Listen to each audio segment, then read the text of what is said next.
Welcome in to the Eric Zane Show podcast, a daily show where I discuss news, nonsense, and my personal adventures. From right here in the studio, formerly known as one that was named after a hardware store.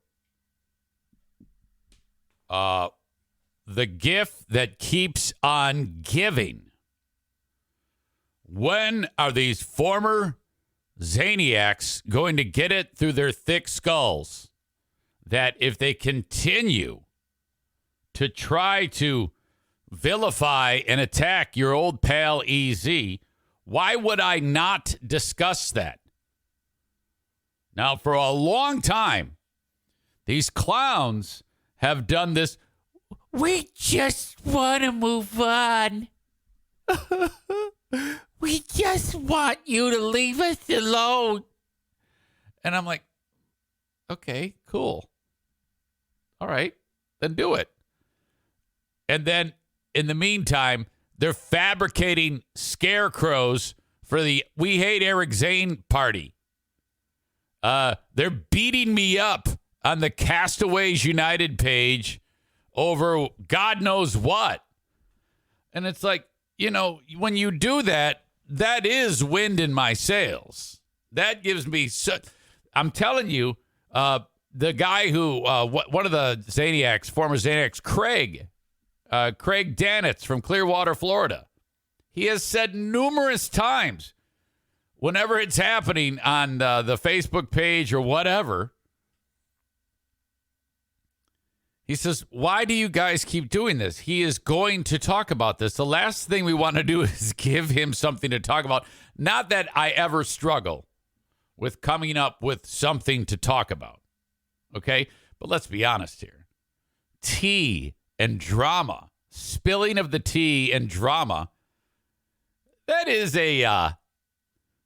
when I have stories like Trump indicted again, Blindside says it was all a lie.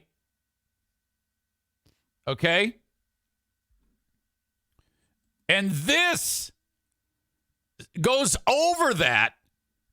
I mean, you know, when you guys do that, it's that much of a priority. So, thank you. The audience loves when I beat you morons up. Okay, it's so simple. You're not good at this.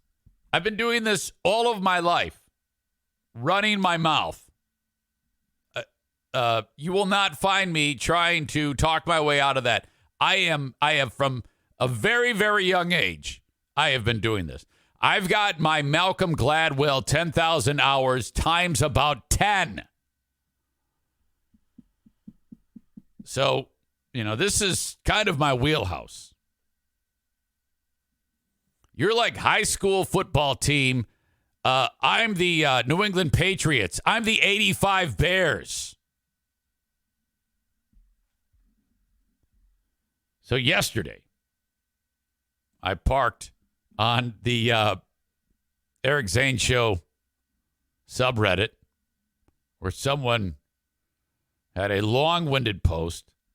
And I am going to read it again just for context because some of you may not have been here for the Monday show or know anything about this. Excuse me, I need to drink this.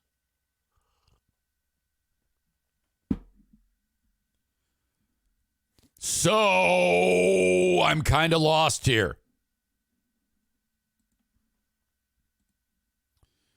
I keep seeing posts about FBH, which is weird to see FBH. Free Beer and Hot Wings, and Eric about who is the most popular. Now, I did not make those posts. They were done on a show that I haven't been involved with for almost 8 years. Which, by the way, I nearly took second place on that poll. Joe was first. Actually, I nearly took third place. Hot Wings was second. Free Beer was third. EZ fourth. Anyway. Some audience member of both shows posted it and had fun with it. Whatever. Great. I had nothing to do with that. But this guy says, I mean, the truth is, who gives a damn? Eric can talk all the shit he wants. But the truth is, his cocksucker is what got him fired. So apparently I put penises in my mouth. I mean, why would you knock that? What's wrong with that? Some people really find that enjoyable. Why is that such an insult? No, I have actually not had a penis in my mouth. But many people who do tell me it's great. So who knows? Maybe one day. I don't know. He has even admitted it himself. And then he goes, but even though Eric's admitted it himself, I'm sure his narcissistic ass would never admit to it now. Well, that's not true. Come on now. Eric Zane is a damn has-been. Still dumbfounded how he keeps the sponsorships he has. I mean, I would love to see the actual stats or how much business he brings him. I'm sure it's not a ton. I mean, he screwed over his local people, referring to the former Zaniacs. I don't understand this line, so I'm sure most of it is tax write-offs. I mean, he screwed over his local people. I just can't see people from, let's say, Florida saying, hey, this person thinks that because of half a dozen Zaniacs in West Michigan were butthurt from an incident a year and a half ago, that's all my local audience. I have no more local audience. I mean, he screwed over his local people. I just can't see people from, let's say, Florida saying, hey, let's call this number because Eric Zane said I should. Eric Zane has never been anything special. I mean, really, he's a guy with a big freaking mouth. True. And most of the shit that comes out of it is nothing more than lies. I mean, his biggest content is his brother-in-law's stinky ass and his dogs. Well, that's pretty good, actually. Oh, wait, I forgot his other content is talking shit about the older people in the chat. Now, that's not true at all. There's a lot of stupid people. Wait a minute. Are you saying like older, like amount of time that they've been listening, or actually the elderly, like Maureen? I made that joke yesterday. So for all of you new people who didn't know, the room he uses for his podcast was built by the older audience from the show. So yes, you are welcome for our hard work. Did you also know he invited us to his house for a pool party, but then after he decided to shame people for thinking he liked them. All right, this goes on and on and on. I don't know. You can look at it on your own. So then I'm enjoying the day yesterday over at Bosco's. And I see there's a couple more comments. I thought it was dying down. But enter Jamingo. Okay. So, John, who again, over consecutive weeks on his show, The Bigot Bunker, had a whole segment about me. I ignored it after the first one. And then after the second one, I was like, well. And I took those two bits of content and all the posts on the stupid Castaway United. I said, all right, let's just encapsulate them in one big show and just take them down for a whole day. And it was very one-sided, of course, because it was just me. But it doesn't matter. I used all their words against them. I think my favorite part was when John suggested that Boring Dean was a sexual deviant with Kate Creer, the wife of Paul Creer, councilman for Stafford Township, was taking exception to John, saying, that's not true. And John's going, oh, yeah, he is. He really is. And then I think Joke Master Boomer, or John, wait a minute, no, Boomer Bob was then saying, oh, no, I kind of agree with John.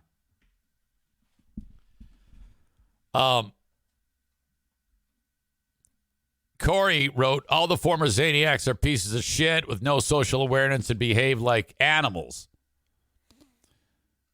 So I'm looking at this, and first of all, LV Maki, who is in here right now, says, so glad I found this podcast after all the MAGA shitheads got kicked out. Nothing worse than entitled middle-aged white people. FOD. Don't know what that stands for. By the way, not all people who are MAGA are like shitheads. They just happen to be shitheads who are MAGA. John weighs in with this. It's bigot bunker. Please get it right.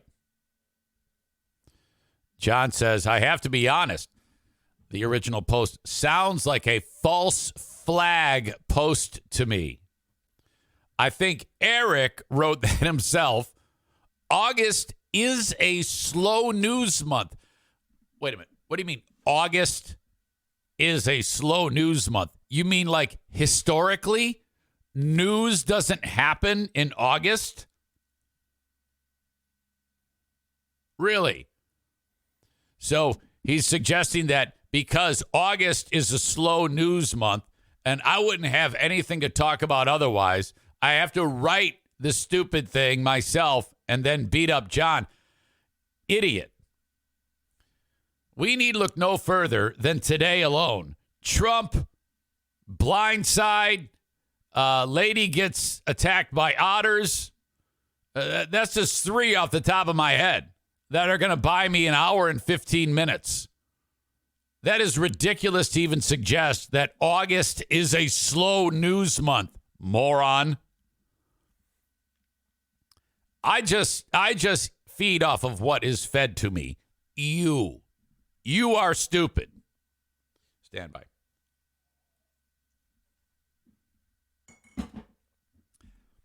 That post was at least 15 minutes of content. I agree with that. Hell, this reply is another 15 minutes. Yes, correct. So you know, yet you continue to do these things. If it was up to me, I would tear into Eric like a grizzly bear, exposing all his left-wing goose-stepping lies. What?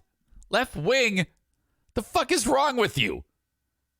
I'm a one-half conservative, you idiot. I can't believe he is still pushing. Now he jumps into this. I can't believe he is still pushing that COVID shot. It's proven that it doesn't stop you from getting it or giving it. Wow. Cool, John. That was a wild turn in this. First it was, I shouldn't even be responding to that. First, false flag. I shouldn't be responding to this, but I am. I would tear into Eric like a grizzly bear, exposing my left-wing lies. And then he's talking about COVID shot. This is why your show sucks. You can't focus. And then he goes into like various shit that he's read on the fucking whatever, listening to Dan Bongino or whatever, COVID facts. All right, of course it is to you. By the way, what's your problem with me? I never did anything to you. He doesn't address me. He said this next portion before I wrote that. He wrote, the issue is that Bob, Kate, and the rest of the people he bullies, because they stopped their Patreon subscription, would like me to leave them alone. Eric isn't worth it. It's hard for me not to club him back with cold, hard facts. Well, please, fill me in on some cold, hard facts, Bob. John, whatever the fuck your name is. Who gives a shit? I'll leave you with this prediction. Eric won't last. Wait, hold on. I'll leave you with this prediction. Eric won't last on Who Are These Broadcasts. He's just not good at it. I listened to last week's WATP. I can hear when Carl's annoyed with the guest. I heard that a lot on Saturday. Okay, so what he's referring to there is I have a side show that I will debut today at 3 p.m. Who Are These Broadcasters? Where Carl, myself, and Christian Blatt will review various hilarious moments and controversial moments from just broadcasting. And they invited me to be. They said, would you like to be part of this? I said, well, yeah, sure, I'd love to. John, who is a jealous fat little monkey, is suggesting that I'm not good enough to be on that show, and he knows Carl because he can tell when Carl is annoyed. Yeah, I know him too. I've been his friend for the last 2.5 years. I think I know a little bit about Carl, and I often say to him, hey, if you ever think that this is terrible or I stink, please do not be shy. Just send me on my way, and that's fine. That's why I wrote in this text message with that I posted. Really? Thanks again for having me. I hope I didn't suck shit on Saturday's edition of Who Are These Podcasts. Carl wrote, you were fantastic. Thanks so much for doing the show. See you Tuesday. Are you suggesting that you know Carl better than Carl knows Carl? John.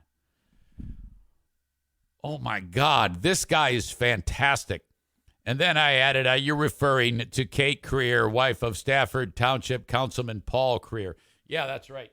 And then one of them flagged that and said that I was either Kate or John flagged the moderator of this subreddit as this is harassment of me by revealing sensitive information. So because I said that Kate Creer, wife of Stafford Township Councilman, Republican, Paul Creer, and flagged it. See, it says it's personal and confidential information. Sent that off to the moderator of the Eric Zane Show subreddit, which I am the moderator. So I then approved the comment and said, no, it's not. Thanks for playing. Bye-bye. Which is hilarious.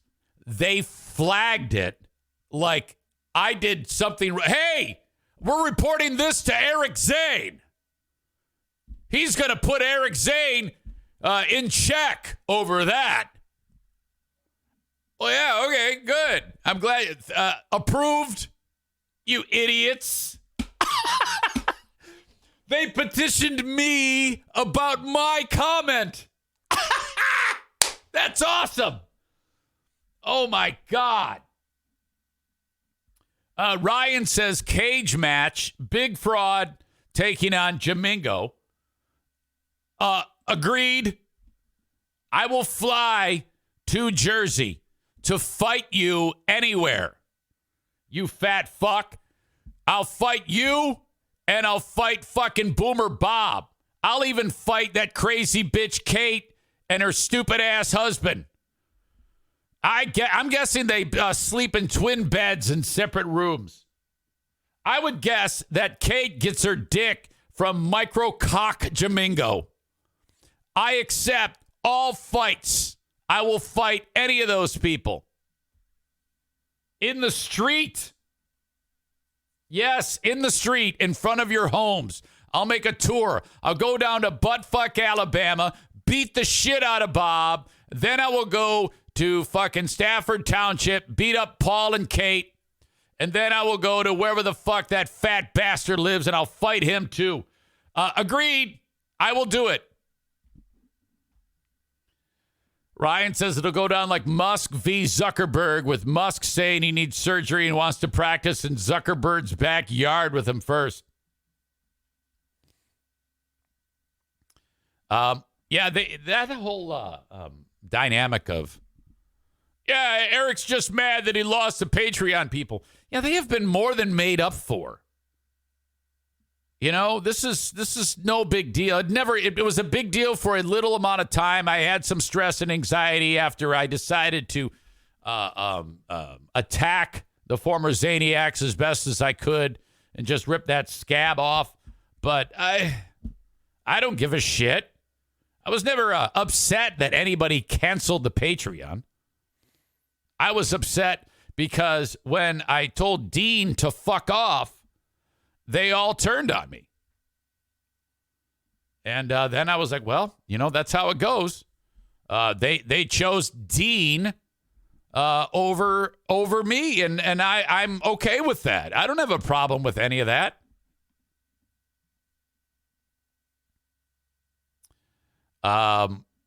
Kent says that EZ is a GD libertarian. I'm more a libertarian than I am a leftist. You know, I think Joe Biden's a crooked piece of shit who should be in jail as much as Trump should be in jail. LV Maki says FOD stands for fuck off and die. I didn't know that.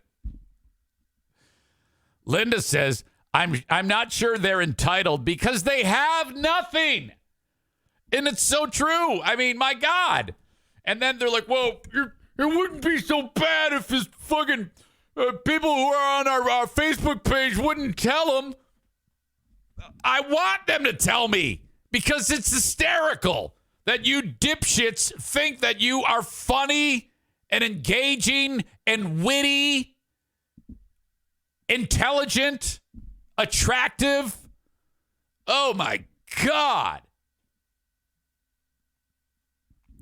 Patrick says, I listen because of the studio is aesthetically pleasing, but he spells aesthetically ESTH. I'm pretty sure that starts with an A. No offense, but I think there's some you got to brush up on your spelling skills, Patrick. I love you. You know that.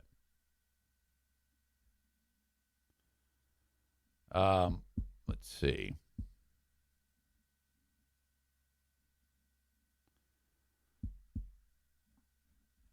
Nothing else. Kent says those dipshits could just boot people off their page if they didn't want it to come back to you. Well, there are several. There's a lot of people on it. There's more than 1,000 people on it. Only about 10 participate. Most, it's just they don't even pay attention to it. But so when they do get on there, rather than just having like a local mailing list on Messenger, like a group chat, they just post it out there. So if anyone on there is pals with me and just keeps a low profile, then they tip me off. They go, hey, they said this about you. I go, oh. Now, truth be told, I do pay attention to it in case there's anything that they say that I could like sue someone over. And they never do. They like haven't done that. But they do tip me off when my name is brought up because, my God, it's fucking great. This is so simple. You make my job so goddamn easy. And Jamingo, you have no ability to do anything to me. If you really want to do this, you're more than welcome to be on my show. You are carte blanche. You have carte blanche. You can come on my show and discuss any of this with me. I would love that, as well as I would love to be on your show. If you want to discuss anything, I will answer all of your questions. You can accuse me of all the wild things you want to accuse me of, and I will gladly put a finer point on it for you. Beating the shit out of you like I am right now, or have been for weeks now, is easy. You're not here to defend yourself. But if you ever want to give yourself a fighting chance and tear into me like a grizzly bear, whatever stupid thing you said, by all means, let me know. You have all of my contact information. I won't run from anything. You're invited. You can come on right now. I would reach out to you and say, yes, here you go. My God. So don't even act for 1 second like you can't be on this show. Okay? You can come on every fucking day if you want. You're a goddamn gold mine, you fat fuck. Jesus Christ. You might as well get here, though, sometime soon, because you're old, you're fucking disgusting, your arteries around your heart are full of fucking plaque, and you're going to have a goddamn widowmaker before you know it. So make haste and get your fat fucking ass on here. All right? That's what you need to do. And Bob, oh, God. Me bullying Bob? When the fuck have I ever bullied Bob? The only time I've ever said anything about fucking Bob is when I was responding to you dipshits talking about me. And all I had to do was let Bob tell jokes and blink his eyes like a goddamn goldfish. Do they blink? Over and over again on the... boy, that was dumb. When do we... Goldfish don't blink? That was like one of Bob's jokes. Jesus Christ. So, no, I don't bully Bob. Jesus, what, by the way, what blinks a lot? What can I was trying to compare him to something there, and I failed miserably. Anyway. You get what I'm talking about. That's the only time I've ever said anything about Bob. That dipshit. Jesus Christ. It's not my fault that he's lonely as fuck because his wife found a better man. They should do a podcast with all the his eyes flap like hummingbird wings. Better than goldfish. All right. In fact, you both can be on this show. You can plan your attack. Oh, shit. All right. So, again, the only thing you're right about, John, is that I will use your words. Correct. I will use your words. And, you know, one of the side effects of this is a lot of my audience is going to check out your show Wednesday. I realize that. It's worth it to me. I'm not going to be the one that goes, I don't want to give them the publicity. If I had to choose between not wanting to give you the publicity, and I am choosing not wanting to give you the publicity, and ranting and raving about how much of a dumb fuck you are, I will take ranting and raving about how much of a dumb fuck you are 10 out of 10 times. I don't give a shit if anyone wants to spend their Wednesday watching their show. Take that opportunity. Do a good job. Be engaging. Be funny. Be interesting. Good for you. Don't waste that opportunity. I've said this before. I think there are moments on that show where it's actually pretty good. Not all. And I would say that about me too. I would say that your show is good enough that it would not be reviewed on Who Are These Podcasts. It's actually something that I think I could listen to until you guys get into some of your political shit. I just can't deal. But when you're actually being funny with each other, I can take that. I think it's acceptable. It's not terrible. It's adequate. Good enough. It's better than a lot of the shit I hear on podcasts. But fucking A, you're a goddamn imbecile. Holy shit. So if you want to pull your whole grizzly bear tough talking shit on me, do it here. Do it here, you fat fuck. What are you waiting for? God. You might even win. All right. Nate says we could compare John or Bob. God, why can't I keep those fuckers straight? To Blinken from Men in Tights. I'll have to take your word for it.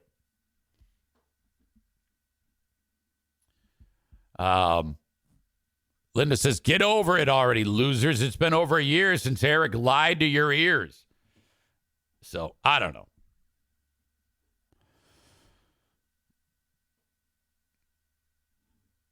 All right, that concludes this portion of the Beating Up Jamingo show. I hope there is another one. I hope next time I can do it with this fucking face on here.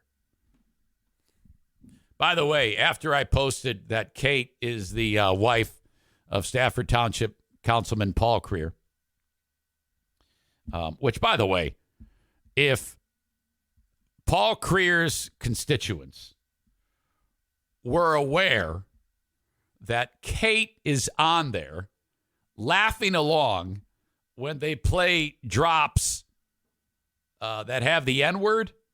Can you imagine what the voters would think about that? Oh, no! Oh, no! NJ.com headline. Asbury Park Press headline. New Jersey 101 headline. Councilman Creer's wife participates in far-right podcasts with N-words flying. Oh, my God. What? Councilman Creer is going to be, I can guarantee you he doesn't know what the fuck goes on that show. What Councilman Creer, he has no idea. He's just like, oh, I'm just going to let her do her thing. She's happy. She stays out of my way. I don't have to deal with her. Jesus Christ. You know, and it's not really your fault, Kate. Well, it is because you associate with these scumbags. You should hear the shit she said about, what's the name of the one that got the Bud Light cans? The guy used to be a guy, now is a girl. And then everybody hates Bud Light now. What is that name? Danielle Marshall? Dylan. Bob Dylan.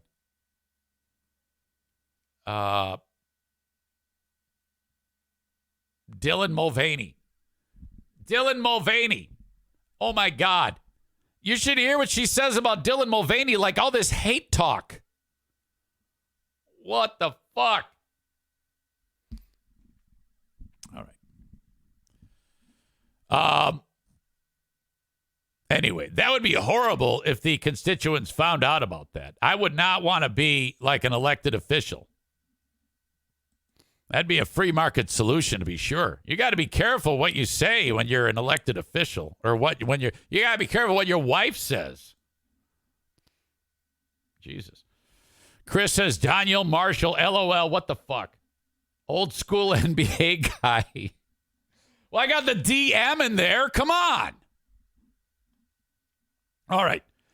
All right. That's it. I'm done. I swear to God. From the broadcasting live from the Councilman Paul Creer studios, this is the Eric Zane Show podcast. And I am now going to kick the Facebook, Twitter, and YouTube folks out. I appreciate you so much for being here. You, as always, can download the show, the audio podcast, wherever you download shows. On any podcasting platform, just search Eric Zane Show Podcast on any of the podcasting platforms, and you are good to go. You can listen at your leisure, on demand. Same thing for Twitch as well. Those episodes are up there in perpetuity. You can check any old episodes out, twitch.tv/Eric Zane Live. Thank you again to John for 37 minutes of high-octane fuel. You are the wind beneath my wings, Jamingo. Thank you for supporting the show and fueling me with, well, what I would say is a spectacular rant. The audience seems to agree with that. I'm getting favorable reviews in the comments. That makes me happy that they enjoy these types of moments when I have to obliterate disgusting fucks like you. Okay. Oh, by the way, one more thing on this.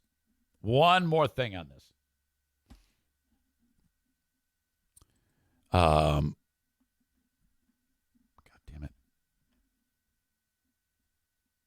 I wrote, okay. In all seriousness, John, you really do hate black people, don't you? No offense, but you and your pack are ugly people. Not just physically, but ugly on the inside. Really gross. And that's true. The N-word usage on the show is off the charts. Even I was like, oh my God. Holy fuck. Hideous. Very, very bad. Ryan says I don't understand the disclaimer. The Eric Zane Show podcast would like to remind you. I can't even. Why would I read the disclaimer? I'm not making shit up. No, I refuse. You're going to get a ban if you make me read that disclaimer. All right. Okay. So I'm going to kick you guys out now. Thank you so much for being here, enjoying the open and live stream of the show. Oh, one more thing. Patreon.com/Eric Zane. Sign up free for 7 days. Wednesday is another fraudulent Wednesday. We're kicking off the evening with another episode of Who Are These Justins? Ben Glaze and I are going to review the latest material from Justin, the idiot from the Free Beer and Hot Wings show. My God, who we just obliterated on Who Are These Podcasts. We'll have Who Are These Justins, and then we will do the Ben and Eric Patreon podcast afterwards. Thank you so much for following on Patreon. Patreon.com/Eric Zane for free 7 days. What are you waiting for? You do have to put a payment form in there, but what the fuck, do that, and then off you go. After the 7 days, it will charge you. If you cancel before the 7 days, no charge. And you get the full 7 days. Patreon.com/Eric Zane. Thank you so much for signing up for free. All right. The Facebook feed and the Twitch stream brought to you by Irvine's Auto Repair, Grand Rapids Hybrid, and EV. Twitter brought to you by Blue Frost IT. All right.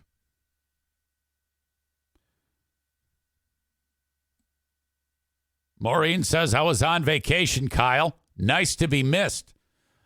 Maureen, by the way, had a donation made in her name to Harbor Humane by Chris in Buffalo. What happened was, Chris said to me, when you are doing your voice tracks on the almighty Big 101.3, Eric Zane, will you please refer to yourself as the Toon Man? And if you do,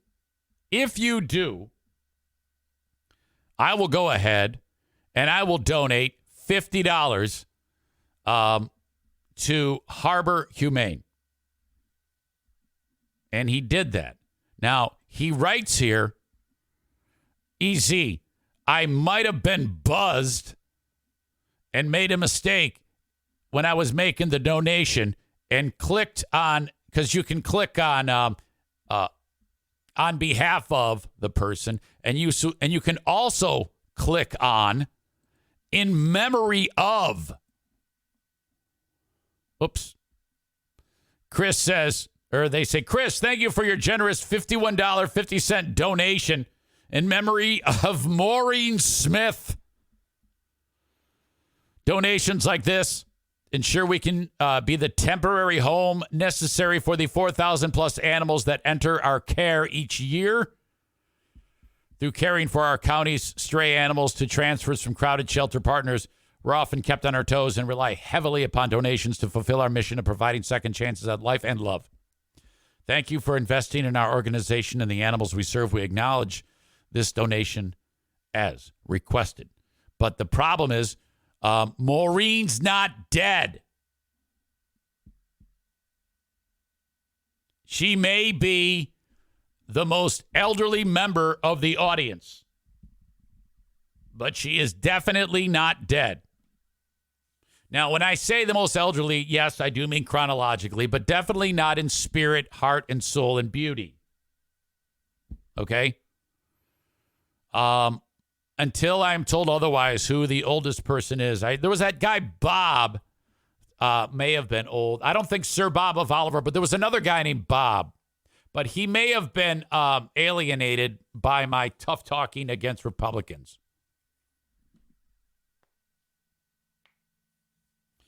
Megan says Allison will be with us at the car show so we can raise awareness for all that Harbor Humane does. I am so happy. I saw it coming too, because I introduced Megan, and Allison to each other. And they have, as predicted, become just fast friends. Irvine's every year has a local sponsor that they partner up with. And this year they partnered up with Harbor Humane. And so what's going on is there is a fundraiser on August 24th, a week from, today's Tuesday. So that would be a week from Thursday. A week and 2 days from now. Thursday, August 24th at 5 p.m. I'm pretty sure it's 5 p.m. Please correct me if otherwise, if the time is incorrect, Megan. I see you're in the chat. And I love this event. Oh, my God. So people show up, and they have their fantastic automobiles, expecting even more attendance, better attendance than last year, which last year was just a lot of fun.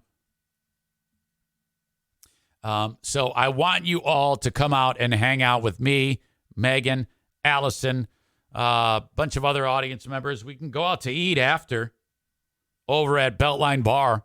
What do you say? Have some drinks, hang out to the wee hours of the night, if you like. That's what we did last year. We had so much fun. I think it was me and just the girls. Kyle Ryan was there, too. So he kind of, well, I can't say that. Kyle Ryan seems like a manly man who's just into dick, you know? So anyway, that will be on the 24th at Irvine's Auto Repair, Grand Rapids Hybrid and EV. 5 to 8 drinks after.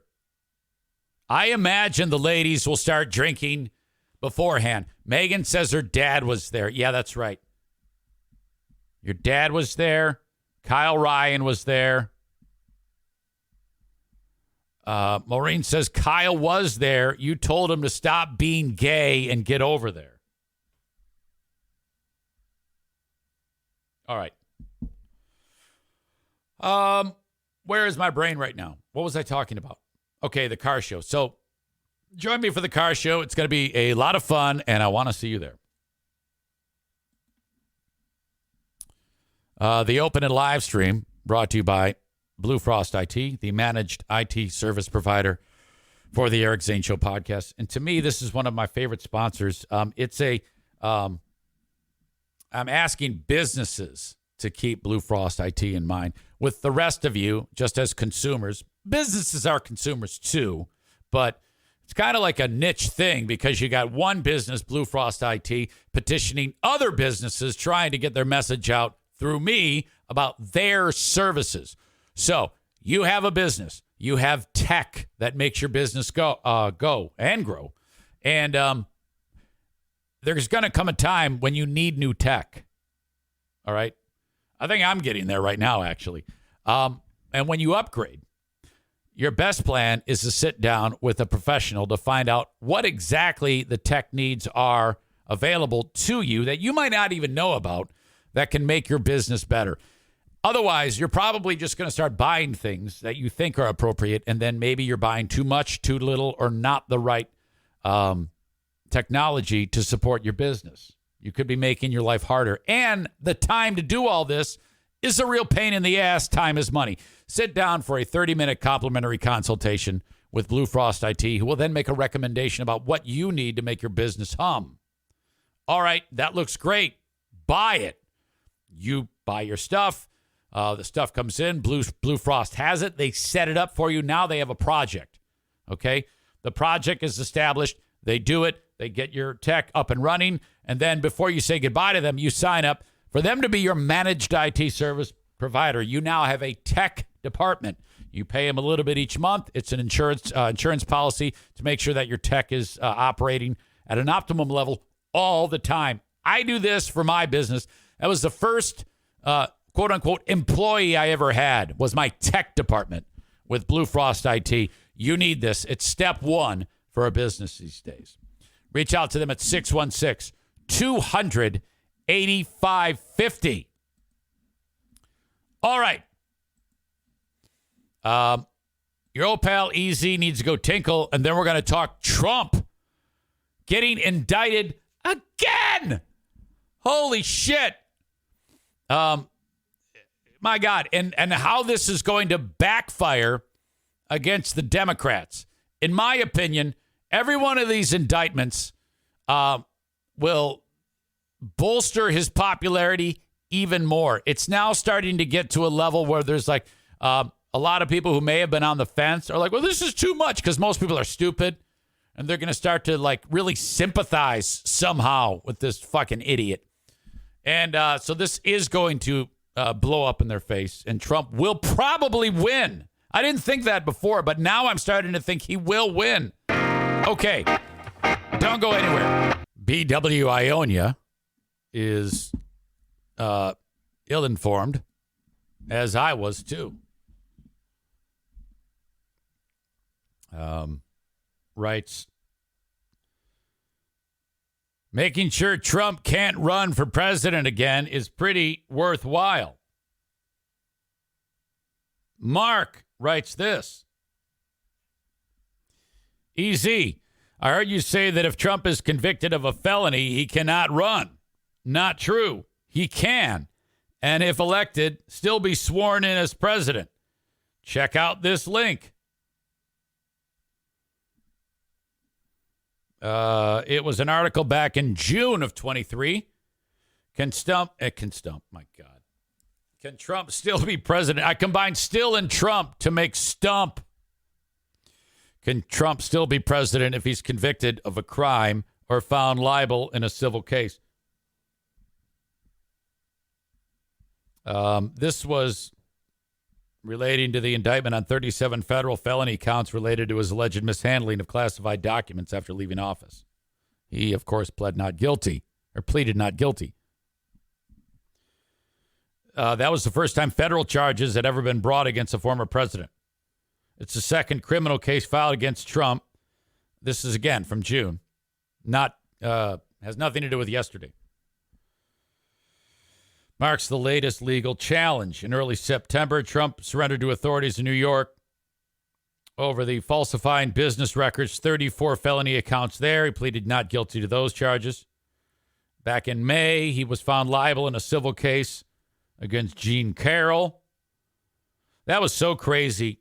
She claimed Trump raped her in a department store fitting room in the 1990s and defamed her when she came forward.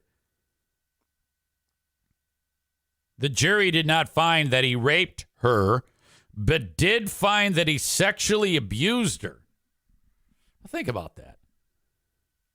You know that you're made of Teflon if you can be found liable of sexual abuse in this day and age, and nobody cares. They ordered him to pay her $5 million.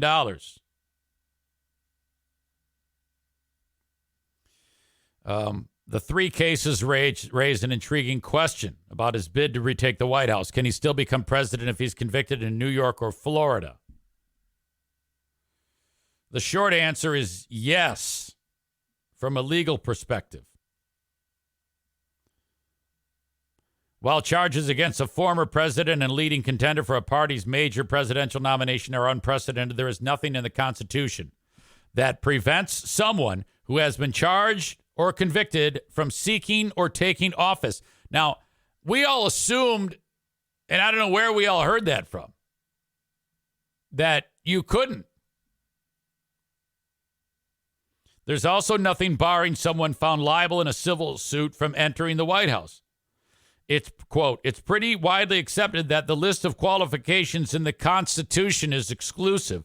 That is, Congress or states cannot add qualifications to those listed in the Constitution, said Derek Muller, a law professor at the University of Iowa, who said this before Trump's indictment. It's something that really doesn't affect your ability to run as a candidate, to appear on the ballot, or to even win the election.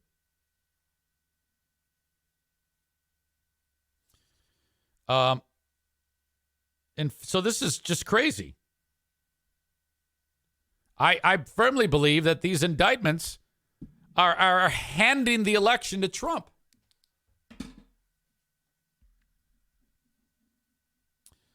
Let's see here about this story. And this indictment came down. The timeline was last night at 11:12 p.m. Trump and others joined a conspiracy. 11:04. Trump and 18 others charged in the 2020 election probe, including Mark Meadows, who was the former chief of staff, and Rudy Giuliani. Charged in this indictment refused to accept that Trump lost, and they knowingly and willfully joined a conspiracy to unlawfully change the outcome of the election in favor of Trump. This is in the state of Georgia. These are state of Georgia charges, which I don't think he can pardon because they're state charges. He can pardon on federal charges. So it could very feasibly be he is convicted of a felony and is the president of the United States. My God. In addition to the 19 defendants listed in the indictment, as many as 30 unindicted co-conspirators were involved in the criminal scheme. This was the one where he said to the Secretary of State in Georgia, I need 11,000 votes, which was like 11,380 votes or some shit. It was like one more than what he was trailing by. It was on a recorded call of him saying it. Trump had said before this indictment was handed down, in a speech, he said, I'm hoping for a fourth indictment, and that'll seal up the primary win for me. There is no reason to even discuss the seriousness of these charges. Why would I waste your time? Why would anybody waste the time about discussing this guy is so Teflon? He makes Don Gotti, God damn it, John Gotti look like sandpaper. Jesus, I fucked that goddamn joke up. I continue to fuck jokes up today and not be able to fucking talk. Shit. Don Gotti, what an asshole. Let's get the president on here, see what he has to say about this.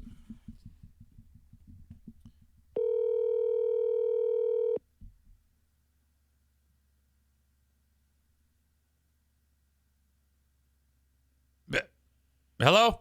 This is America's favorite president, Donald Trump, maybe since George Washington. I don't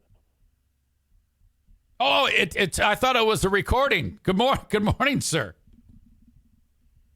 Good morning to you. Mr. President, this is Eric Zane. I do the Eric Zane Show podcast. Oh, sir? Uh-oh. Is he hanging up on me? What the?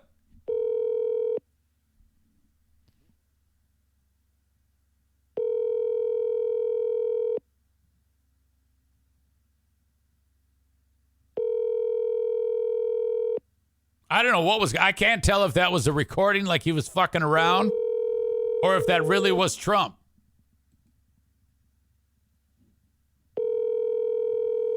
Amanda says he's mad at you.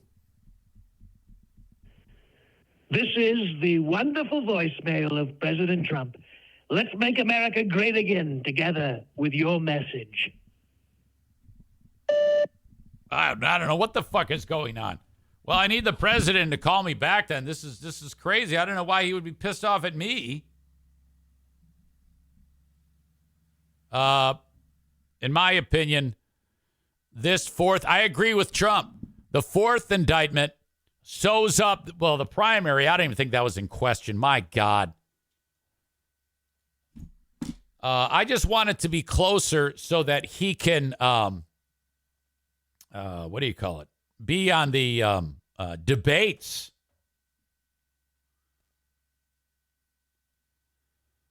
PSN Bleach says he would have to be found guilty of the insurrection to be disqualified for running for office.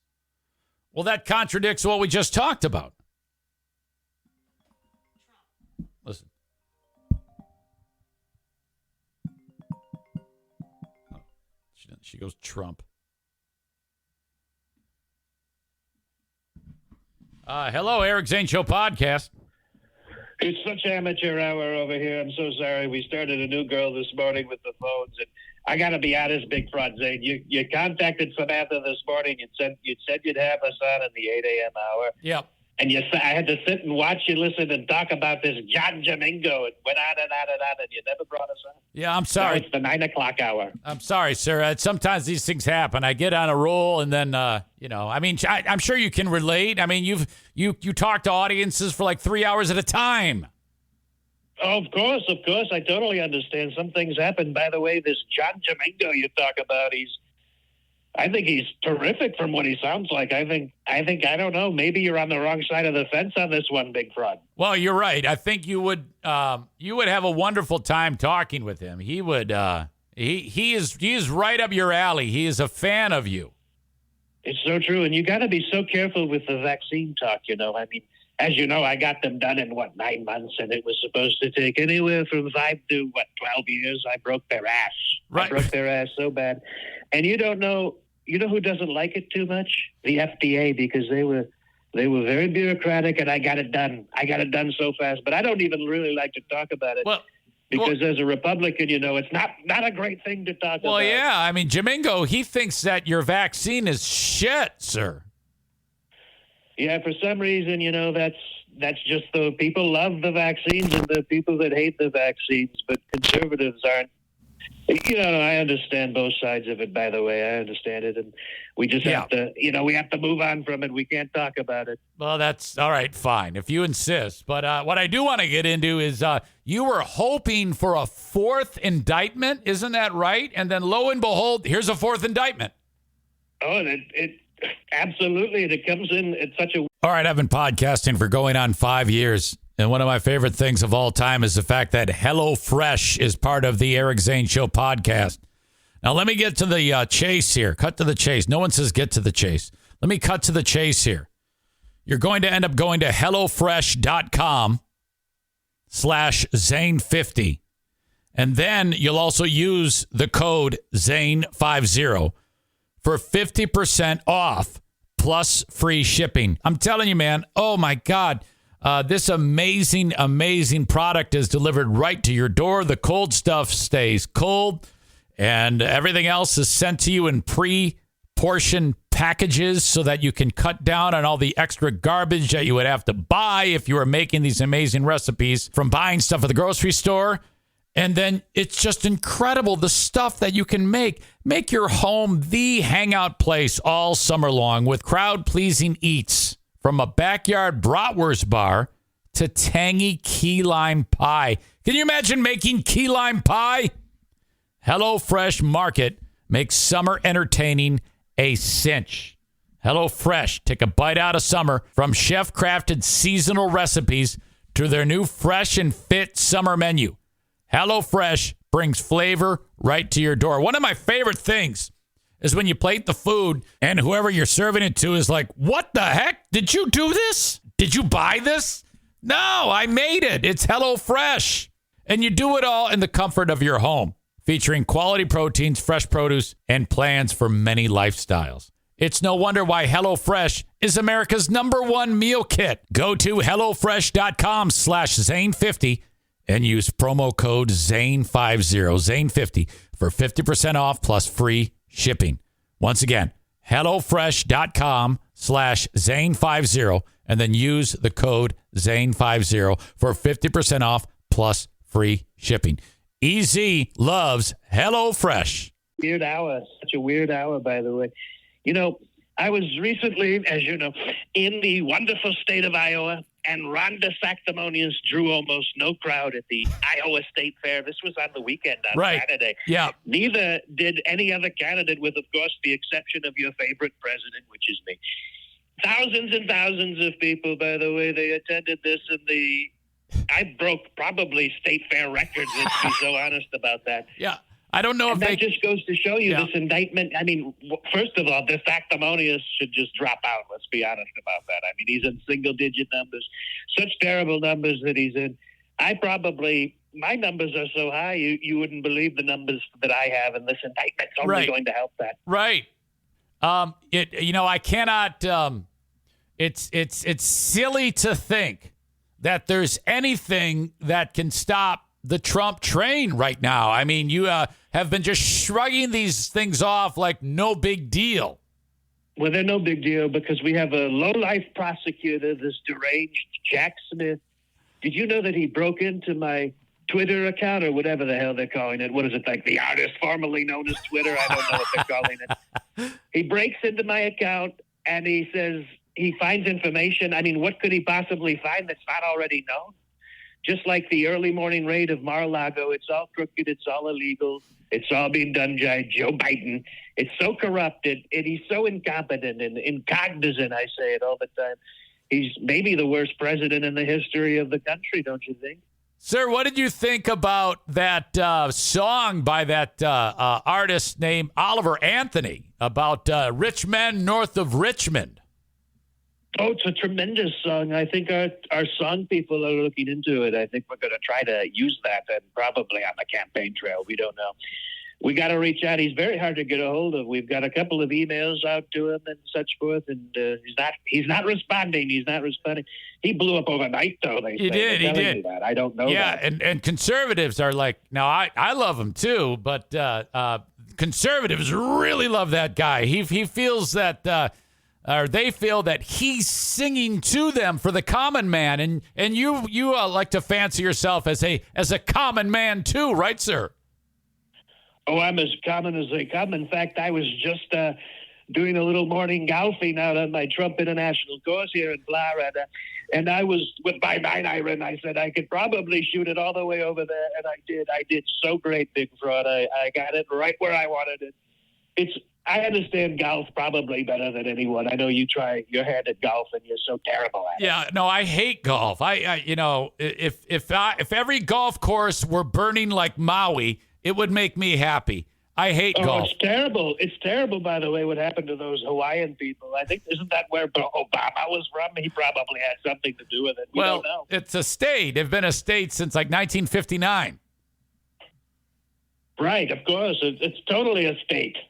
Right. So, yeah, that's, I don't. They have a governor there. He's a Democratic governor. He's not that great of a governor. He's going on and he's trying to say that the fires went through so quickly that they weren't able. This is the Democrat governor, by the way. Right. He's going on and he's saying the fire went through so quickly that they couldn't activate the emergency sirens. He said that the wires burned. It's such fake news. It's trash. Okay. I mean, people should be looking into that. So you're suggesting that he intentionally wanted to kill those people? Oh, I think it's totally. Well, come on, Big Fraud. You can't go that far. But let's just say maybe they wanted to do a little something to bolster the Democrats. I don't know. Oh, okay. Interesting. It's that has some type of political angle to it. Everything's political. They're doing a witch hunt on me with these fake news in the middle of an election season. These people will not stop. They continuously go after me for reasons I can't possibly understand. It's slime is what it is. It's such slime when you think about it. These people, they're dirty, they're filthy. The swamp. Remember I used to go on and on Drain about the swamp. Drain the swamp. Right. Yeah. And it's so full right now. It's so full. We have to drain it so big. You got to drain it again. Do it. More draining is needed. Drain it again. You're going to drain the whole fucking thing again, and then you're back in business. So, my God. Got to drain it. I mean, and if they listen, I'm not saying they're going to put me in some kind of prison, but if they do put me in prison, remember I told you before, I'm going to do prison so great. We're going to make prison great again, and it's going to be maybe better than that Forrest Gump movie where he's, having trouble with his penis and such forth. But we're going to do great. I could run you listen, they don't even understand the law. I could still be president from behind bars. It's no big deal. Yeah, I know. Well, I'm kind of coming around. I kind of want to see you in prison. By the way, great reference to the Green Mile there. You get extra points for that, sir. You're kind of winning me over. I've got a Secret Service guy, by the way, that looks a lot like the black guy, the tall guy in that movie. Right. Yeah. He looks a lot like him. And he could play that part for me so well. Yeah, he could play that part. We don't know. See, that's the thing. They're not thinking about if I go to prison. I mean, let's say of course I'm going to win. If I win this and I'm going to win it so big, you're going to see my entire staff, the Secret Service, our wonderful Secret Service, a beautiful Secret Service, and all my staff, the entire administration, they're going to have to go in with me.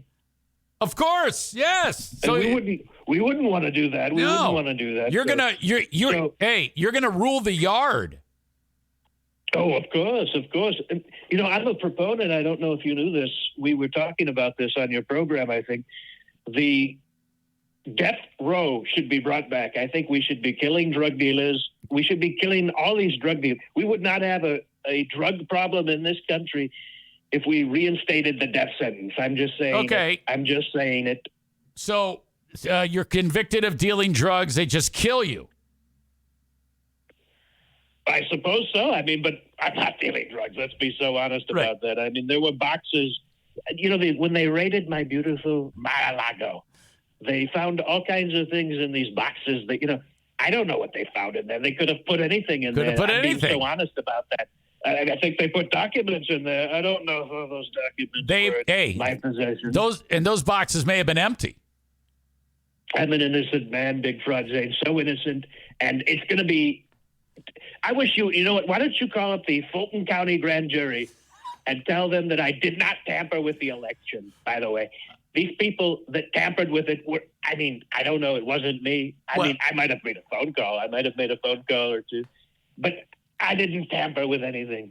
Okay, sir. Well, you can save it for the big trial. It is going to, and I'm sure you'll probably have 100% approval rating by then. Of course. You have it's unprecedented to go after a former president. You need so much more. You're going to need actual cases and things like that. Unless these people assume positions where you don't have to do your job. The thing is, we're going to expose, once we win this election, you're going to see, we're going to expose the massive corruption and fraud, and I know you know a thing or two about fraud, right, that takes place on a regular basis within this great country. And you can look at the corrupt Department of Injustice and how it's turned out to be the FBI with all this fake news and the Twitter or whatever the fuck they're calling it, lies to Congress. It's crazy. The laptop from Joe Biden's little kid. What is his name? Hunter Biden. Right, Hunter Biden. Right. Where's the news on that? I'm being so honest. No, you're right. It definitely should be a news story. Well, sir, they just tried to sweep that right under the rug, Big Fraud, and you're trying to sweep it under the rug too. Now you're trying to play I've got other content. You can go talking for an hour. No, it's with John true. Jamingo, and now you're trying to get rid of me on the phone. You're such a piece of shit, Big Fraud. Your friend I talked to the other day, huge. What a great, the Michigan Sports Network, of course. He understands things so much better than you. The content that I'm delivering to your show, and you're going to sweep me under the rug and say, oh, that's all the time we have. I've been out, 10 minutes, and you give John Jamingo, 45 minutes to an hour, you piece of shit.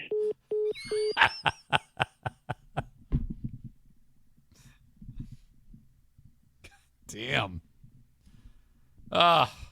Trump. Absolute legend. The legend of Trump grows, continues. I didn't mean to upset him. I've been talking with him for quite some time, and you can't really do. The difference is when I'm ranting, it's I can go for an hour, but I can't let him go on for a half an hour, 45 minutes. Jesus Christ. Anyway, that's the former president, happy as can be over his fourth indictment.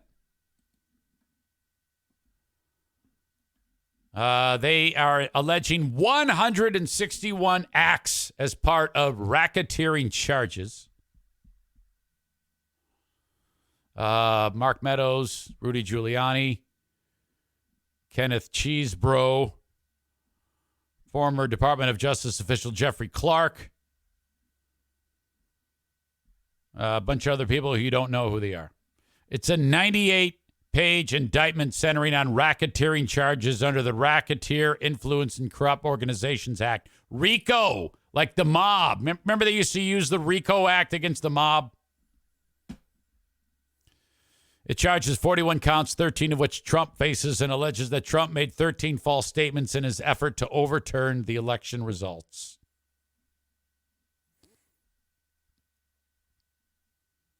Rudy Giuliani, who served as the personal attorney for Trump, said the indictment handed up on Monday evening amounted to an affront to American democracy. The indictment would do permanent, irrevocable harm to our justice system, Giuliani, who was charged as an alleged co-conspirator, the former president said in a statement. He added, quote, "It's just the next chapter in a book of lies with the purpose of framing Donald Trump and anyone willing to take on the ruling regime. They lied about Russian collusion. They lied about Joe Biden's foreign bribery scheme. They lied about Hunter Biden's laptop hard drive, proving 30 years of criminal activity. The real criminals here are the people who have brought this case forward both directly and indirectly. And you would be hard-pressed to find a majority of Americans who disagree with Giuliani. Don't even think for a second that the majority of Americans want to see this go down. I'm telling you, this is swaying the other way in an even more bigly way for Trump. People have had it. Finicky voters are going to be like, for fuck's sake, are you serious? He's going to win. I'm telling you, he's going to win. Mark it down. August 15th, 2023, I told you he's going to win. It doesn't matter what the fuck he does. Okay? Now, do I want him to win? Well, fuck no, I don't want him to win. I would even take criminal Joe Biden over criminal Trump. But there's no fucking slowing this train down. Impossible. Impossible.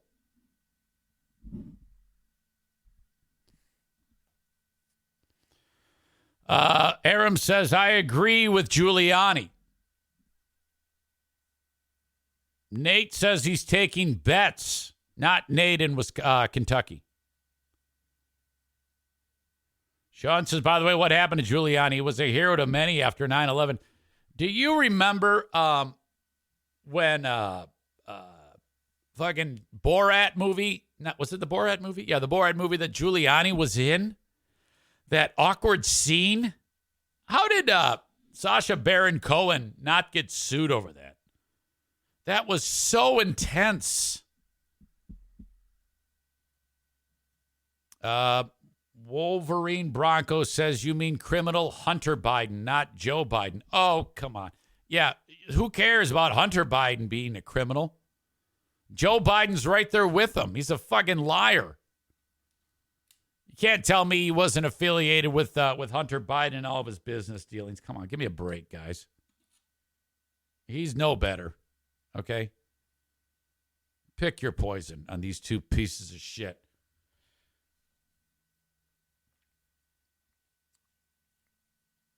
Wolverine Bronco says no evidence. Yet. Hey, don't worry. I'm still going to vote for Biden. But you can't tell me this guy's not a piece of shit. And if he's not a piece of shit, he's shitty. I don't know what's worse, being a piece of shit or just shitty. And you can say someone is shitty for having dementia. Like if my dad wanted to go fix the toaster with a blow dryer because he has dementia, I would say, Dad, you're shitty at fixing the toaster. You can't use the hair dryer to fix the toaster. Well, I have dementia. I know you're not qualified to fix the toaster with the blow dryer because you have dementia. You aren't good at fixing toaster with blow dryer. Thus, you are not qualified to fix the toaster. That's how I feel about Joe Biden. I've heard a lot of people talk about how we need to get rid of the two-party system. Yeah, I mean, fuck. Sometimes I think we're just in a world of hurt. Aram says, what did we expect when electing someone who has been in the Senate for 40 plus years?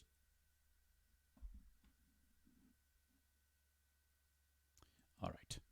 That officially concludes my coverage on Trump getting indicted for the fourth time. Now, Well, you know what? I'm going to move on to the Michael Oher story, which is a bomb. I'll get to that in a second.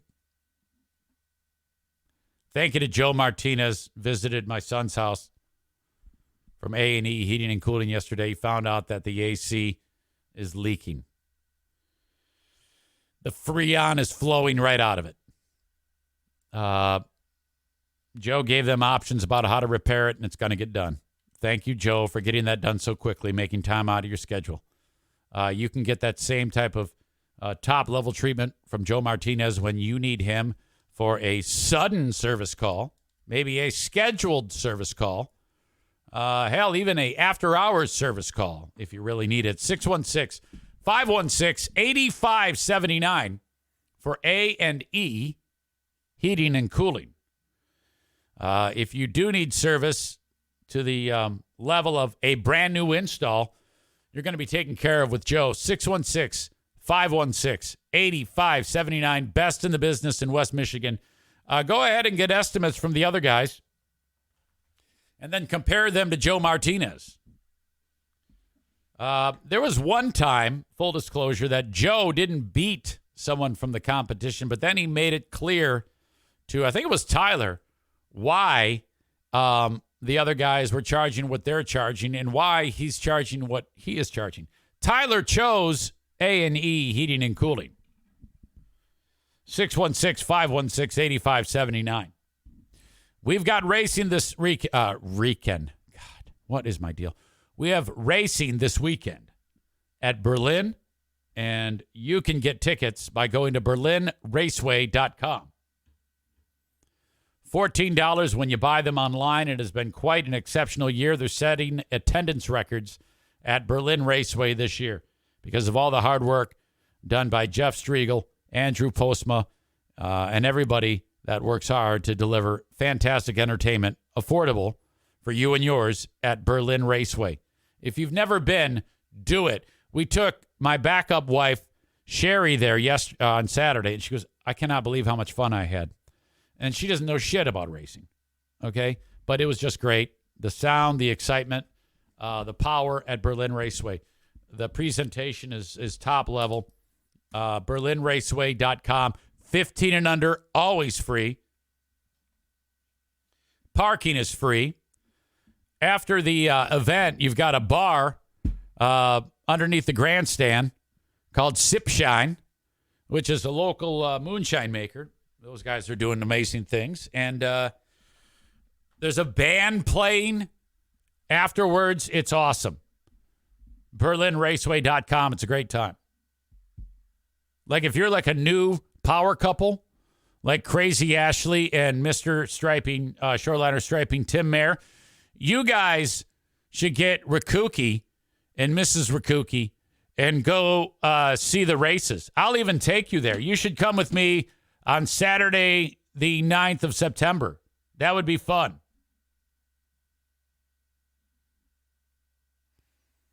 Wolverine Bronco says, the guy who has a criminal son or the guy who tried to overthrow our democracy? Yeah, tough decision.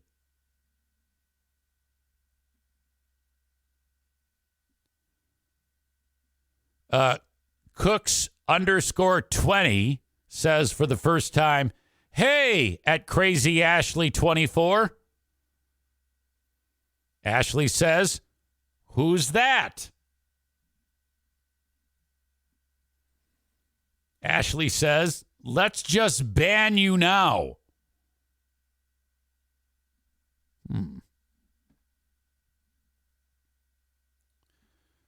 Megan says, Sip Shine was at a golf outing I was at. That stuff could get me in trouble. The buttered pumpkin bread. What the hell? The buttered pumpkin bread? You mean the moonshine tastes like buttered pumpkin bread?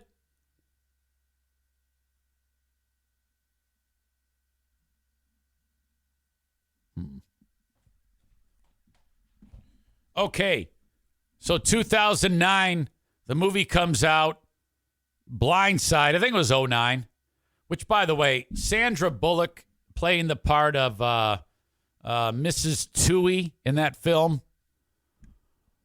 Oh, my God. What a babe. Jesus. She was Mrs. Tuohy. Mr. Tuohy, I don't know the first names, was Tim McGraw. Who actually did a pretty good job. Nick Saban was in that movie. There was a part of that movie when Nick Saban comes in and he's trying to get Michael Oher to come to Alabama. And Sandra Bullock's character starts batting her pretty eyelashes at Nick Saban. And then he goes into the living room to talk to Michael Oher about playing football at Alabama. And Bullock's line is, I find that man to be extremely attractive. I mean, she was in love. She was flustered. I'm guessing that wasn't even a line, Leanne Tuohy. That wasn't even a line in the movie. She just said it. Because Saban, even at like 80 years old, he can pull so much tail. What is it about Nick Saban? Nick Saban, age. He's 71. Nick Saban, hot man.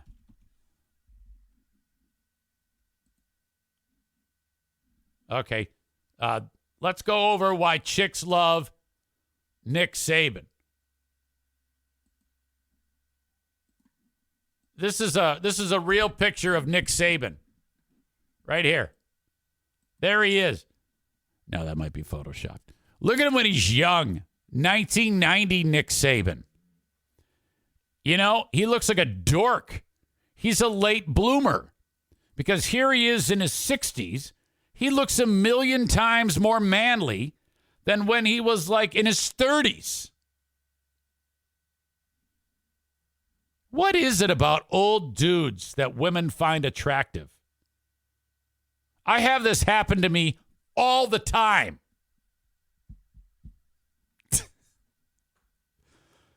Something about this guy. And I like that the filmmaker included that in the film, that Leanne Tuohy was attracted to Nick Saban. I got to admit, he's a handsome fucking guy. Like, even now, if he gets cleaned up, he still looks great.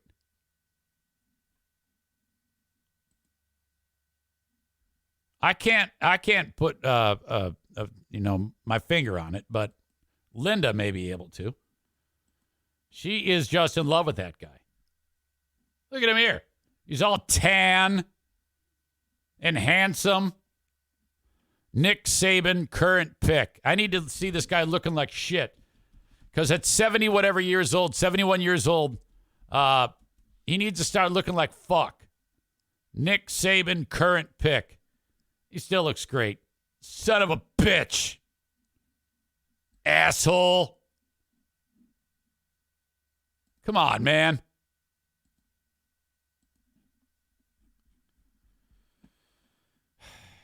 Linda says he's aging very, very well. All right. I'm going to have to separate you two, Sean and Wolverine Bronco. You know, we're done talking about Biden. All right? It's a comedy show. Let's not like break down actual politics here, okay? We've moved on. So that's a yellow card. I should actually get cards like soccer. Yellow card, enough. We're moving on. Next one's a red, and then a black card. You're going to get 10 minutes of timeout.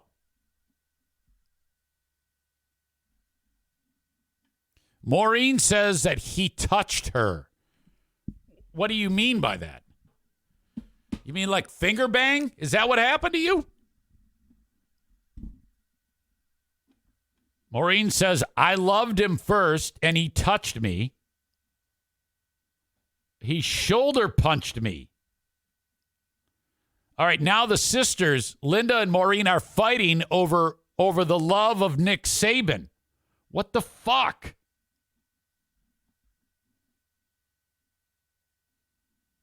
All right. We'll get that story later. Anyway, Nick Saban doesn't have anything to do with this Michael Oher story. Michael Oher, he was a troubled kid, and he was very athletic and big and strong, and he had a horrible life growing up. He was the 11th of 12 children to his mother, his biological mother, and he ended up he wound up going to this school that a lot of affluent people sent their kids to in Memphis somehow, and he started playing football like in 11th grade, and he excelled at it, and he was also very, very smart. And that's one thing that Michael Oher has said for a long time, that he was upset with the filmmakers who made that movie, was they kind of characterized him as being slow to learn, or something was holding him back on either an emotional or a mental level. And he said that's bullshit. He's always been very, very smart, and it's true. He's actually academically excelled. He excelled at everything: academics, athletics, and whatnot. The story goes that the Tuohys, they took him in. He spent so much time there that he kind of became part of the household. He was under the impression that they were adopting him. However, he was 18 at the time. You can't be adopted if you're 18. As he explains it, it was made clear to him, even though he's young, I guess I don't know what, he's contesting that and saying, no, they told me they were adopting me, when in fact they were putting it under a conservatorship. Remember Britney Spears? Which would mean that decisions about him, the Tuohys could make those decisions. Okay? And they were also boosters to Ole Miss, the University of Mississippi. And they encouraged him to attend the school there, despite Nick Saban coming to the house and all this shit. And he ends up going to Mississippi. He spends 2 years there. He's fantastic. Terrific football player. He might have spent more, I don't know, but he was all conference 2 years, and drafted by the Baltimore Ravens. He claims in his lawsuit, where he says it was all a lie, and that the Tuohys made tons of money from the film, that he didn't pay attention. I mean, there was so much going on in his life at the time, what with the movie, what with football, what with becoming a professional football player in the draft. But yet this conservatorship loomed, and they ended up pocketing millions of dollars. And then it wasn't till he started to hear rumblings in his claim. He's making the claim that not that long ago, like a year and a half ago or something like that, he started to get an idea that there may be something to the thing about him not being adopted, and that it being a conservatorship. And then he finally found out like months ago, and then he was hurt by that and pissed off by that. And now he's claiming that millions of dollars were made in his name. So that is substantial. That is quite a big deal. The petition alleges that the Tuohys began negotiating the movie deal about their relationship with Oher shortly after the 2006 release of the book, The Blindsided: Evolution of a Game, which chronicled the story. Oher claims, no, I've received nothing. The Tuohys said, we received a certain amount and we divided it between Michael, mom, dad, and the two Tuohy kids. It amounted to $14,000, and that's it. They wholeheartedly deny everything about this. There's a lot of intricate details in the petition that I don't have the time to get into here. It's a 14-page petition filed in Tennessee. Alleges that Sean and Leanne who took Oher into their home as a high school student, never adopted him. Instead, less than 3 months after Oher turned 18 in '04, the petition says the couple tricked him into signing a document making them his conservators, which gave them legal authority to make business deals in his name. Again, this just came to light for 36-year-old Michael Oher. I mean, this was the feel-good story of the decade. That film made more than $300 million. Somebody got that money. Okay? And his claim is, oh my God, I can't even concentrate. Jesus Christ. Look at the movie poster. Look at Sandra Bullock in the movie poster. Oh my God. Ay, ay, ay. All right. Stop it. Stop it.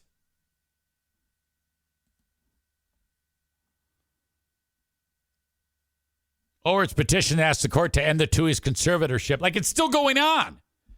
It's not like they're still engaging the conservatorship to hold him down. They only had the conservatorship at the time, I guess, for the movie. And so Oher's saying, well, this is all bullshit.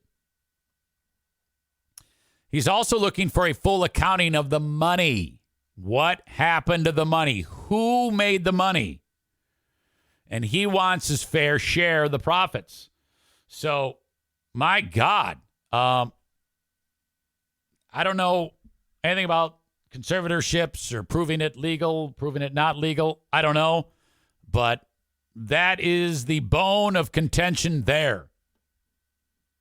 Petition says all monies made in said manner should in all conscience and equity be disgorged, which is what I am not after seeing that picture of Sandra Bullock. I would be engorged and paid over to Michael Oher.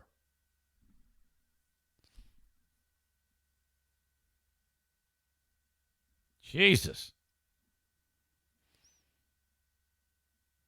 The deal lists all four Tuohy members of the family as having the same representative at Creative Artists Agency. The petition says, but Oher's agent, who would receive movie contract and payment notices, is listed as Deborah Brannon, a close family friend of the Tuohys. This whole thing stinks to high heaven.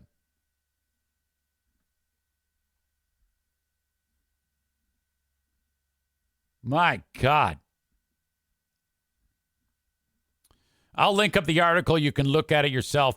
But Sean Tuohy, the dad or the husband of Leanne Tuohy, who, by the way, is not even remotely in the same ballpark as Sandra Bullock in that film. My God. Sean Tuohy is firing back. He's calling BS on all of the claims that Michael Oher has made and says it's insulting, while insisting he and his family made little money off of the success of The Blind Side. The guy, Sean Tuohy, is using his wealth as, what do we need the money for? He had sold his fast food chain or whatever the fuck it was for $200 million. So this guy is remarkably wealthy. He was devastated to learn of the accusation. He found this out Monday morning. He told the Daily Memphian he never tricked Oher into getting into a conservatorship, and he certainly didn't make millions off of it. Instead, Tuohy said the whole ordeal went down because the NCAA told him if Oher wanted to attend Ole Miss, he'd have to be considered part of the family due to Tuohy's status as a booster at the school. I sat Michael down and I told him, if you're planning to go to Ole Miss or even considering Ole Miss, we think you have to be part of the family, Tuohy said. This would do that legally. He continued, we contacted lawyers who had told us that we could not adopt over the age of 18. So he's admitting it. Or saying, you told me I was adopted when it was just a conservatorship. And Tuohy, Sean Tuohy, is saying, no, you fucking idiot. We made it very clear to you that this was a conservatorship. He said to Michael Oher, the only thing we can do, Michael, is have a conservatorship. We were so concerned it it was on the up and up that we made sure the biological mother came to court. So they got to bring this chick who can't stop having Michael Oher's siblings and brought her into court.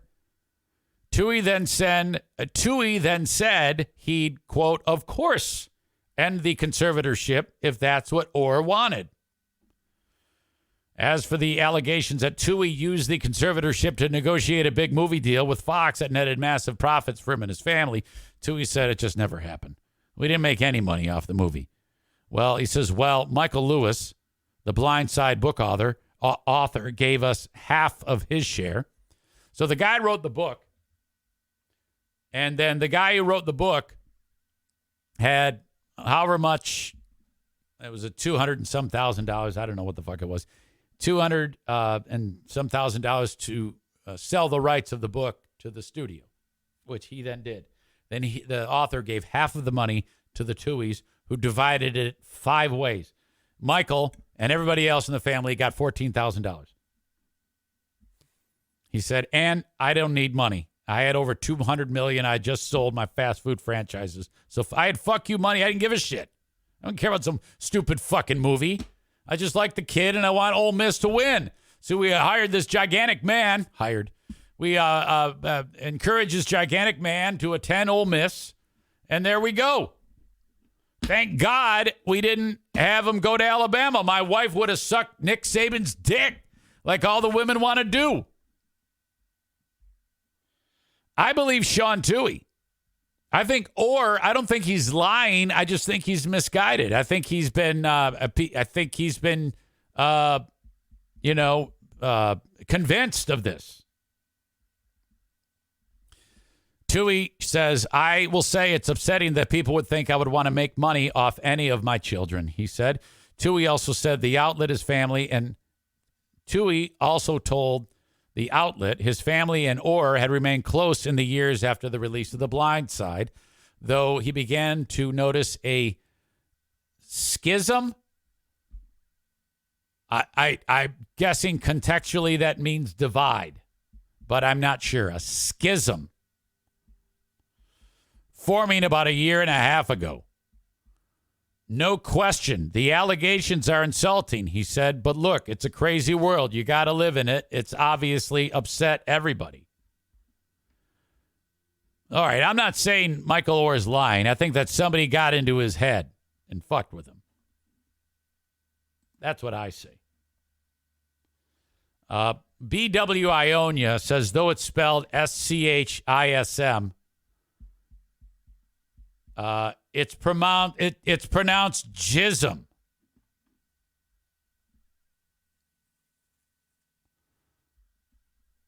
Ashley wanted me to ban Rikuki. What is wrong with you, you dumbass? Rikuki, another legend. Another fresh-faced, handsome ref. What's the deal with refs?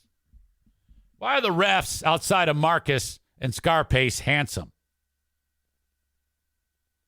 You know?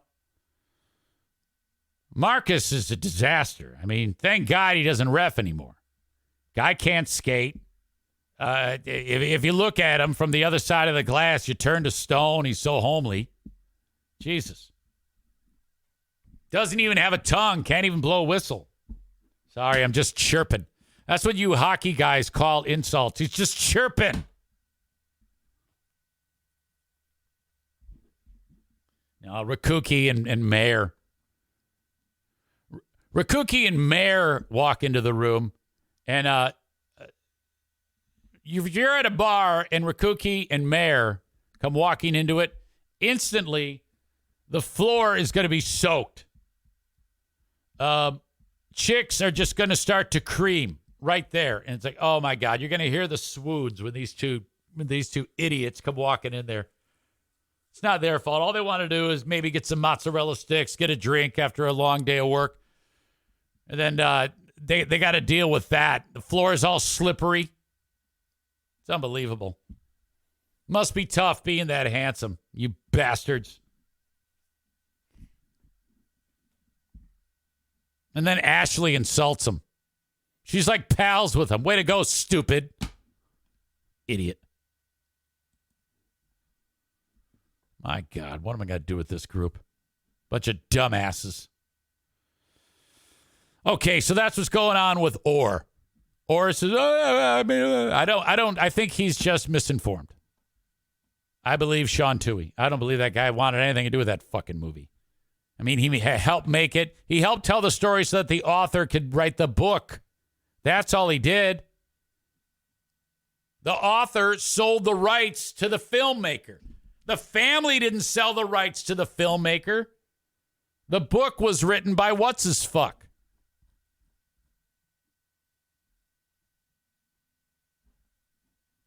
So I don't know what the fuck Michael Oher's deal is. And the family did have him into their home and raised him as best as they could. I mean, it's not their fault. You were a grown man. You were over 18 when they brought you in. Sure, they wanted you to go to Ole Miss. They're boosters. You're a great football player, and they like you. They love you. But for you to you know what happens to people? Once they get to be that age, that's when people start to get fucked up. You know, mid-30s is when the retardation really kind of starts to seep into your brain. You know, the conspiracies take over. That's how Trump was able to brainwash all these fucking losers that exist in the U.S. now. My God. Kyle says he probably has an agent whispering in his ear telling him he's losing a ton of money. Absolutely. I can promise you that. Believe it or not, I got to go pee again. I know the show's almost over, but I don't want to hang on to it and be uncomfortable and be in pain. So hang on. Hold on. Before I get into it. BW Ionia is mistaken. Michael Oher did not receive a percentage of the profits from a movie about him that the Tuohys sold. Incorrect. That is not what happened. I just explained it to you, but you're not listening. Let me go over the math with you and pay attention to the words coming out and stop typing. Because if you're typing while I'm talking, you're not paying attention.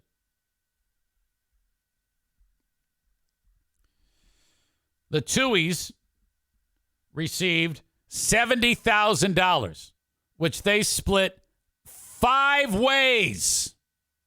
I know every piece of news has said the same thing. They're incorrect. This is correct. The story was not the Tuohys. The story was the author of the book, who he sold the rights of that book for $140,000 to the studio. He thought it was going to be a flop. He took $70,000 of it and gave it to the Tuohys, who then divided it 5 ways. And every family member, including them and Michael Oher, received $14,000. That's it. That's the transaction. That's the author's story. They gave it to him. The author, so they relinquished the rights to him. You have rights to the story. Write a book about us. That's how that works. Copyright law. And then he sold the rights to the filmmakers. That's it. There's nothing more to this than that. I'm sorry if you heard fake news, but that's what happened. Now that we're all on the same page. This dad saved the day. They're hailing the dad a hero. I don't know if when you had kids, did you ever do something where you like stop paying attention to your kid and they like wander away from you? I remember one time, I've told this story. Excuse me. Madison was born. We traveled from Tennessee to New Jersey like 7 days later. Moved. Pulled into a Cracker Barrel. Got Jim, got Jackie, got Diana, who's recovering from a cesarean section. We're walking to the restaurant, and Madison, the baby, is still in the car. I'm like, oh, my God. Remember that scene from Jackass where Johnny Knoxville had the car seat, the baby carrier on like the roof of the car with no baby in it? It was like a fake baby. And the reaction of people as he takes off with the thing on top of the car, and then he turns the corner, and then it rolls off. I don't know about you, but that would be so traumatic to see. I'm surprised he didn't get like fucking sued for that, you know? Jesus. But anyway, this guy, a Ring doorbell camera captured this. The guy is like walking out of his house and audio check, video check. Here you go. And it captures this moment when the stroller starts rolling away. Who will never again forget to use the brake on the stroller. It starts off like any regular day as this dad gathers his 3 kids for an outing. Baby is in the stroller. The doorbell camera captures what happens next. Oh no, there goes the stroller with the baby. Fortunately, Joe Anderson's instincts kick in, saving his son from rolling away. Yeah, I don't know. I think it would have stopped on the grass, don't you? Are they making a really big deal out of something that's not a big deal? How did this news become a thing? He had to have sent it in himself. Hey, look at what I did.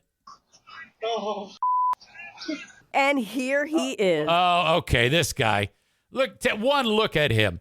You know he's going to get his kids taken away from him. There's no way that's not going to happen. Actually, I was on my way to church.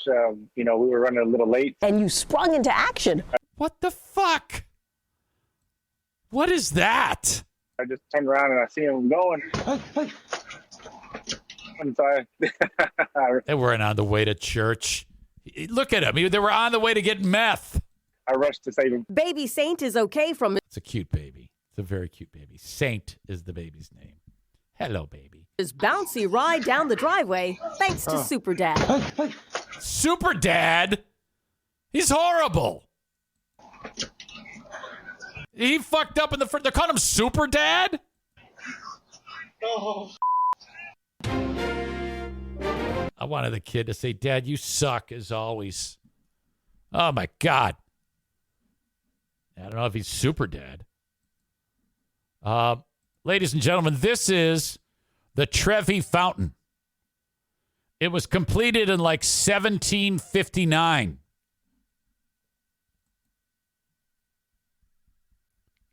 Corey says that dude looks like a middle school dropout. It's a iconic piece of the landscape in Rome. A giant Baroque sculpture of this fountain. It's fantastic. Look at all these people there to see it. Look at this is an 18th century painting of the fountain. So that's the fountain, and some guy looks like G.P. Panini, the inventor of that sandwich. He made a picture of this back in the 18th century. So people have been seeing this thing for centuries. It's fantastic. Here it is, a 1769 picture of it, hand-drawn picture of the Fountain de Trevi, Trevini, or Trevi, not Trevini, Trevi. I'm saying it wrong. Trevi Fountain, idiot. You got all these nude dudes here. This guy's humping a horse. This guy's grabbing a horse by his hair. Horse is pissed off. This guy's blowing a conch shell. So that's fantastic. Watch this. This crazy bitch decides she's going to go into the fountain and get water. This is a big no-no. She's filling up her water bottle in the Trevi Fountain.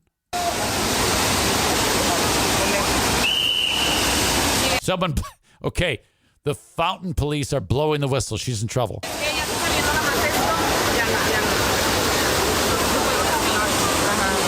She just tromps over onto it. And there's signs everywhere that say, do not do this. Do not approach the fountain. Stay away. This is all that whole business about. This is why we don't have nice things.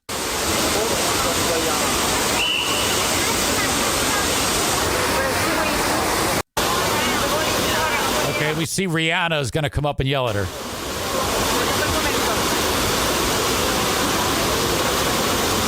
This is part of that whole thing where you see tourists doing dumb shit. There was that one guy in the Roman Coliseum who like scratched his name in like Clark was here or Johnny loves Joni or something like that. It's a horrible behavior by people. Now, eventually they end up leading her away. I'm assuming they like killed her or something like that. I mean, Jesus Christ. What the fuck is wrong with people? Corey says that water would be so gross. Probably. She probably just wants to save it and say, there's no way she wants to drink that, right? Do you think she used that to like get a drink? Back to the previous story. Corey says the guy with the stroller looked like a Zaniac. Yes, he did. He did have that former Zaniac look. I see those people and I'm like, So you like my show, huh? Okay. I'm sorry. All right. Well, she got in some trouble. I don't know what the fuck's going to happen to her. All right. Thank you very much to Superior Cleaning and Power Washing. That would be throat stab, throat slash. He saved in my phone as throat stab Dale, but he's throat slash Dale. Anything power washing related, you need to call Dale. 231-740-4098. That's 231-740-4098 for Superior Cleaning and Power Washing. Dale is fantastic. He does our property here in the backyard, the front yard, power washes, the driveway, the house, the landscaping. He does it all. Superior Cleaning and Power Washing. Schedule today an estimate, free estimate, at 231-740-4098. The last couple are for me. If you want to advertise in the podcast, send me an email on the Shoreliner Striping inbox, eric@ericzaneshow.com. I'll tell you how it works. Hire me on Cameo, cameo.com/Eric Zane. I just did one for Ashley for her boyfriend, Tim. Oh, my God. These two have hit it off, and they've both just fallen head over heels for each other, that they make me do all this silly boyfriend-girlfriend love stuff to each other. They're just madly in love. So if you hire me on Cameo, you are the boss. So whatever you say goes. So she told me, I want you to talk about this and how sweet he is, and then this, and then this, and oh my God, I just love him. So then I say all that shit, and then she sends it to him, and then they pork. So now this is all, I'm kind of the brainchild of that whole relationship. I introduced these two after two duds. I mean, there were two duds that I introduced Ashley to. It was horrible. And then finally struck gold with Timmy. And now these two, Tim and Ashley. So we have to think up, you know how like when Ben Affleck and Jennifer Garner, they were known as like Benifer, right? Or A-Rod and Jennifer Lopez were, I don't know if they had a name actually, but Ashley and Tim, would it be Tashley? Tim and Ashley, does that work? I mean, I'm asking to call them Tashley. Timash? Asham? Asham?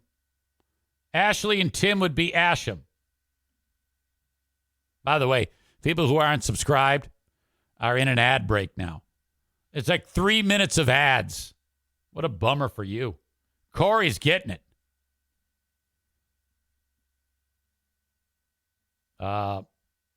She might not be here right now. If she is, she might be. No, she flew the coop, so she's not here. All right, no big deal. We'll circle back to that. Who was that lady in the White House that used to say "circle back"? Remember, everybody got pissed off and would make memes about her saying, "Hey, I'm going to circle back to that." Let's circle back. What was her name? The redhead. The abnormally pink vagina.